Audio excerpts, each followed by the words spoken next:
Olá galera, tudo bem com vocês? Olha a mágica que eu vou fazer. Só escutem aí. Vou acelerar. Vou acelerar. Pronto, acabou a mágica. Enfim, vocês sabem por que isso aconteceu? Eu não vou sair, então eu vou tirar o cinto. Sabe por que isso aconteceu? É o seguinte, porque nós temos energia aqui dentro, uma bateria, e para esse automóvel andar, eu tenho que usar o combustível. O combustível que é a gasolina, tá? Que eu tenho a dizer com isso? Hoje a gente vai falar de fontes de energia, principalmente da Europa, Ásia e Oceania, certo?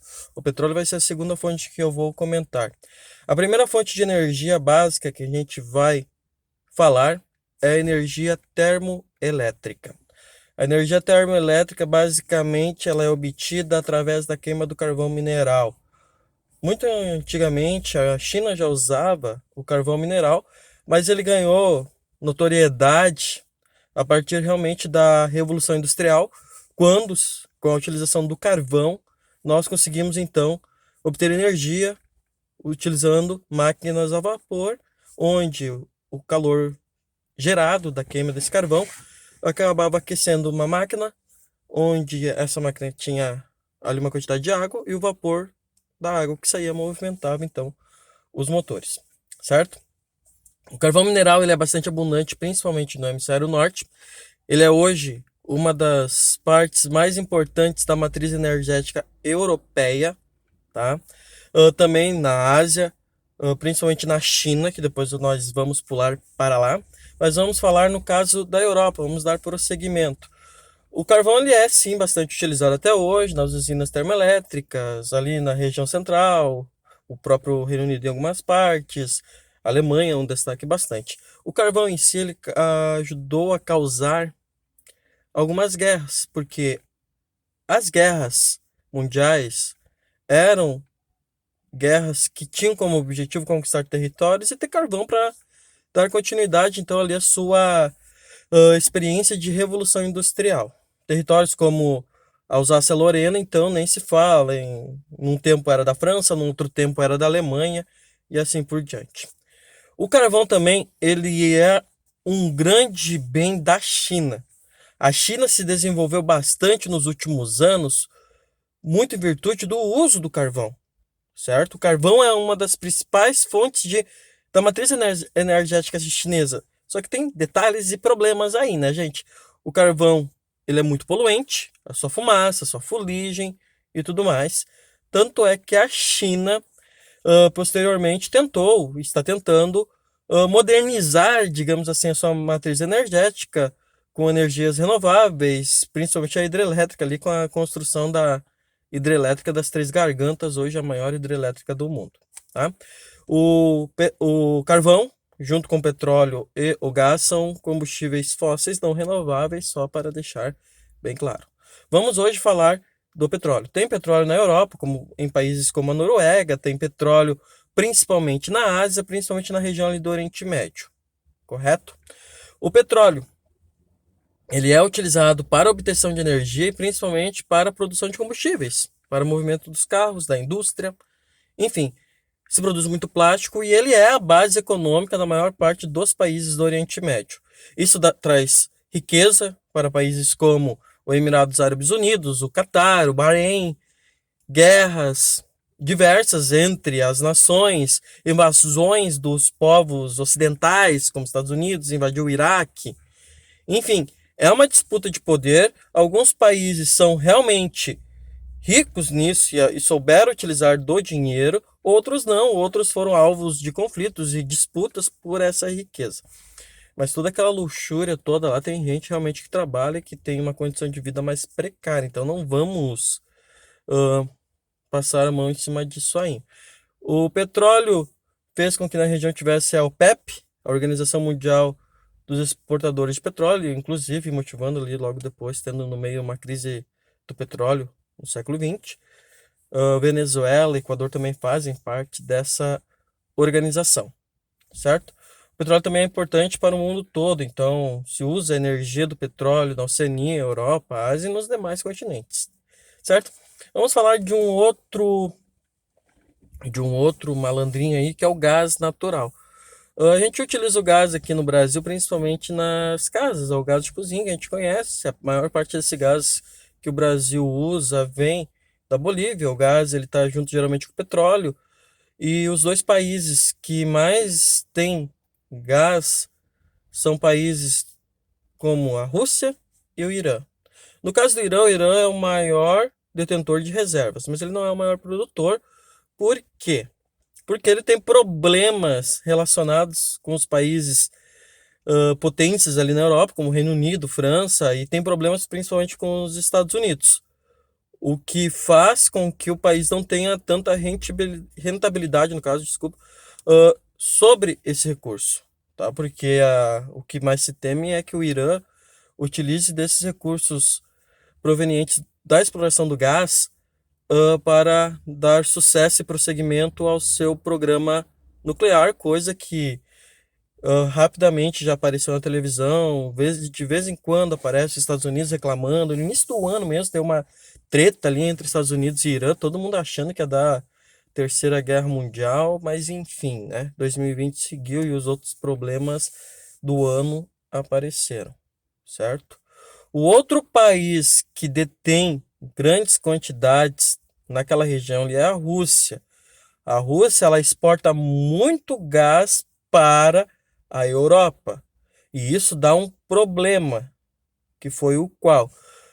Não sei se você se recorda, ali por 2014 teve um conflito na Ucrânia. O conflito, resumidamente falando, eu tenho a Ucrânia dividida, ela é uma ex-república soviética. Parte da população que está ali próxima mais à Europa é uma população que quer se aproximar da União Europeia, enquanto a outra parte quer continuar ali próxima à Rússia, porque a maior parte dessa população é de origem russa.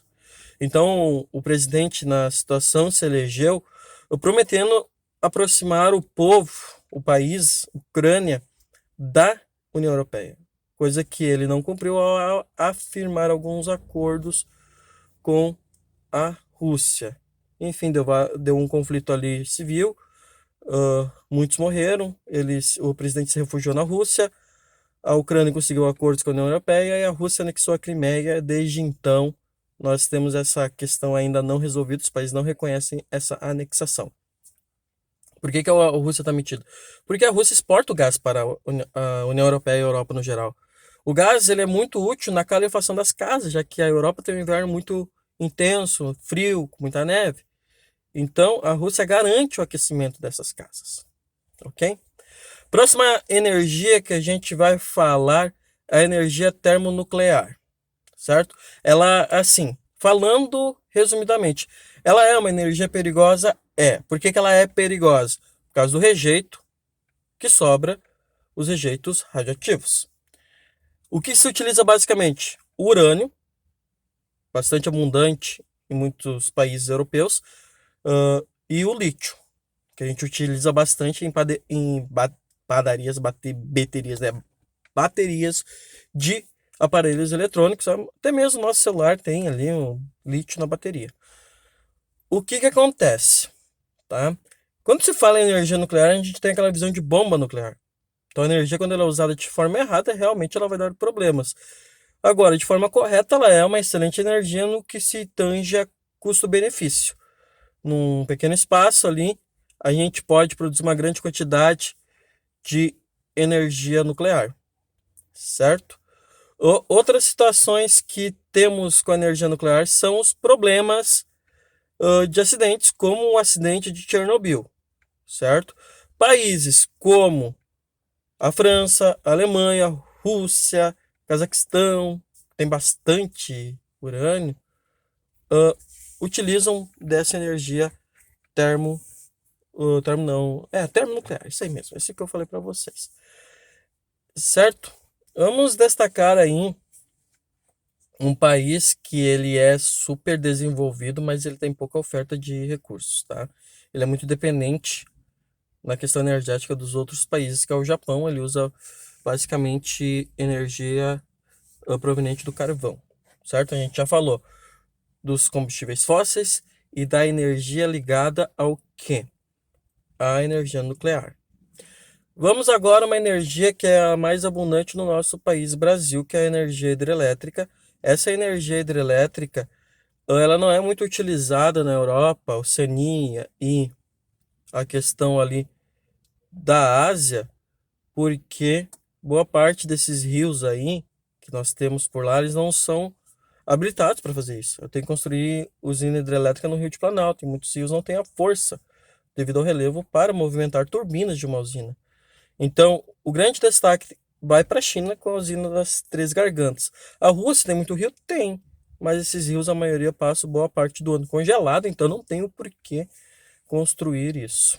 A Oceania utiliza muito essa energia? Não, tá? A Austrália basicamente é um deserto. As ilhas não têm rios grandes. E a Papua Nova Guiné também, muita questão ligada à floresta, mas não aos rios, certo? Nós podemos falar de diversas outras energias, como energia biomassa, tem reciclagem, energia das marés. Nós temos a energia geotérmica, que se utiliza do calor interno da Terra, muito presente na Islândia. Nós temos a energia proveniente da madeira em países como os países nórdicos, como a Papua Nova Guiné, a própria Indonésia. Nós temos energias provenientes dos biocombustíveis. Só que daí os biocombustíveis que vêm para ser uma nova alternativa, muitas vezes acabam causando desmatamento nos países que a utilizam, porque às vezes eu desmato ali uma floresta para construir lá uma lavoura de dendê, plantar árvore de dendê e usar o óleo para produzir energia, um exemplo. Não dá, certo? Então, nós temos ainda energia solar em alguns casos, energia eólica muito forte na Espanha, Holanda, energia dos ventos, energia solar do sol, enfim. Então, notem que a matriz energética, quando a gente fala de Europa, Ásia e Oceania, é gigantesca porque são 3 continentes. No geralzão, assim, a gente falou ali de combustíveis fósseis, a gente falou de energias renováveis, algumas, e vamos falar um pouquinho então da Oceania. Como é que a Oceania ela tem essa questão energética?